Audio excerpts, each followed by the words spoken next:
नमस्कार मंडळी. आज मी देतेय ह्याला व्हॉइस कारण मिस्टर माझे व्लॉगिंग करताना नव्हते तिथे, त्यामुळे गुड मॉर्निंग म्हणते तुम्हाला सगळ्यांना. तुम्ही त्यांचा आवाज ऐकलेलाच आहे. तर बघा, हे बघा, रात्री आम्ही तुम्हाला दाखवलं होतं की आम्ही इथे स्टे केला होता आणि हे आहे तुळशी रिसॉर्ट, ज्यांचं आम्ही जिथे थांबलो काल. खरं तर त्यांचं हे रेस्टॉरंट सुरू होते, पण ते पूर्ण नसल्यामुळे मला पूर्ण दाखवता आलं नाही. ही आहे आमची गाडी. तर मग आता आम्ही दोघे देखील तिथून बाहेर पडत आहे. मस्त असा वेदर झालं होतं बाहेर. दुसऱ्या दिवसाची सुरुवात आम्ही तिथूनच केली, तुळजापूरवरून. मग असा गाडीला स्टार्टर मारला आणि छानपैकी असं इथे तुम्ही बघत असाल असं छान सूर्य किरण आमच्यावर पडत होतं. सूर्याला नमस्कार केला आणि पुढच्या म्हटलं प्रवासाला जाऊ. मग तिथूनच पुढे आम्ही नाश्ता केला हॉटेल तुळजाई येथे. तुळजापूरमध्ये तुळजाई नावाने भरपूर हॉटेल तुम्हाला मिळणार आहेत, पण हे हॉटेल खूप छान आहे खरं तर. मग तिथून आम्ही बाहेर पडलो आणि हा जो आम्हाला लागलेला आहे पैसे कट करणारा पहिला येळाशीचा टोल नाका, इथे आपले मस्तपैकी आपले पैसे कट झालेले आहेत आणि तिथून आम्ही पुढच्या प्रवासाला निघालो. इथे मस्तपैकी थोडं स्ट्रेचिंगसाठी आम्ही गाडी थांबवली आणि मग काय तिथून बाहेर पडलो. म्हटलं कसं आहे, थोडा चहा नाश्ता झाला, जरा स्ट्रेचिंग, जे आपण म्हणतो स्ट्रेचिंग, सॉरी माझा शब्द चुकला, तर ते झालं की आपल्याला खूप बरं वाटतं.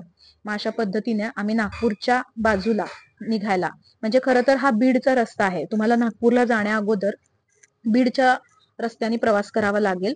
बीड हा खरं तर खामगाव, नागपूर या सर्व ठिकाणी जाणारा रोड आहे. हा खरं तर बीडचा बायपास आहे.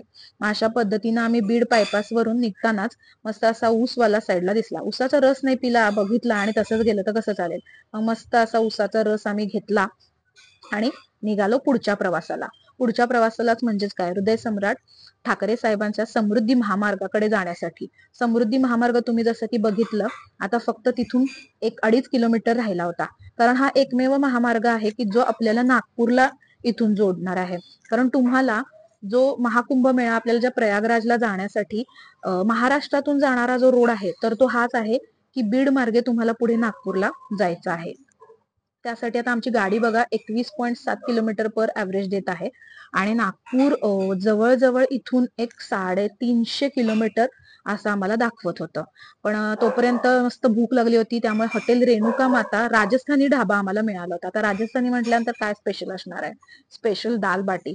म्हटलं ही पण खाऊन बघूयात, कारण आतापर्यंत जे खाल्लं होतं इथून पुढे आता आम्हाला वेगवेगळं खाद्य खायला मिळणार होतं. मग हे होतं राजस्थानी ढाब्यातलं. आम्हाला काय प्लेट आल्यानंतर काय सुचलं नाही हो ऍक्च्युली की तेवढ्यावर आपण मस्त असा कॅमेरा मारावा. आम्ही आपलं मस्त असं त्यामध्ये दालबाटीमध्ये, ती दालबाटी याचा अर्थ काय, मस्त घट्ट अशी ही डाळ खाल्ली, मस्तपैकी वरपली आणि निघालो. हे बघा नागपूरच्या दिशेनं 319 किलोमीटर नागपूर इथून होतं.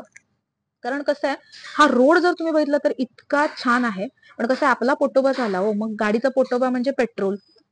मस्त असं इंडियन पेट्रोल पंप तिथे होता, इंडियन ऑइलचा.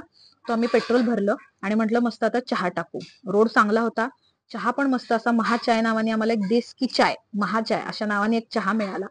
तिथेच गाडी पार्किंग केली होती. मग काय, चहा झाला, पेट्रोल झालं, म्हटलं चला आता पुढच्या प्रवासाला लागूयात. तिथून पुढे आम्ही नागपूरला टर्न घेऊन पुढे आम्हाला जायचं होतं एमपीच्या साईडच्या रोडला. खूप छान रोड होता, त्यामुळे प्रवास करताना फार असा काही त्रास झाला असं नाही. पण एक होतं की प्रयागराजला जाणाऱ्या गाड्या भरपूर होता. हे बघा, आता आम्ही नागपूर सोडलेला आहे आणि लागलेला आहे एमपीच्या साईडला फेंच टायगर. जो हे आहे तिथे, म्हणजे तो रोड आहे त्यांच्यासाठी रिझर्व, त्या रोडला आम्ही लागलेला आहे, जो की तुम्हाला एमपी साईडला, जबलपूर साईडला तुम्हाला नेणार आहे त्या रोडला. तसंही आम्हाला जे जायचंय प्रयागराजला, त्या रोडला जाण्यासाठी तेलंगणा, महाराष्ट्र, कर्नाटक इथून भरपूर गाड्या निघत होत्या, त्यामुळे थोडं इथं आम्हाला ट्रॅफिक लागलेलं आहे. तर आता हा जो हायवे दिसतोय तो आहे जबलपूरचा हायवे. तर तो तुम्हाला त्या साईडला, प्रयागराजच्या साईडला जाण्यासाठीच तुम्हाला उपयोगी पडणार आहे. तर आता आम्ही थांबलेलो आहे रात्रीच्या जेवणासाठी Khalsa dhaba, the taste of Punjab इथे. खूप छान हॉटेल होतं.